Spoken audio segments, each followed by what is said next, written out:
case, luckily, we're pretty well trained to identify those things, and so we were able to.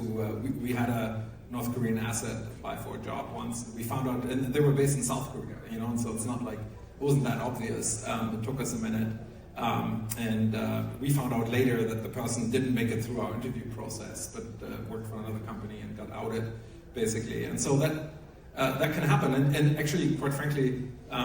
Similarly, and just to give it a more, I don't know if it's a fun thing, but honeypotting also starts to happen a lot with apps like Telegram and WhatsApp and stuff, where individuals will be, and unfortunately mostly men, because men tend to be very susceptible to this thing, where somebody's like, hey, I read your profile, you sound really smart, can we talk? And people start building these relationships online. And there was actually a great Economist series called Scamming that talks about that phenomena, and so I think those kind of things are also going to be really, really interesting. And so you really have to train your staff about, like, when something's too good to be true, it probably is. Like, really be careful who you share information with, any information really. And so the other thing is that we see all the time is that people will get phone calls or text messages that look like they're from me, asking them to do things like wire things somewhere, or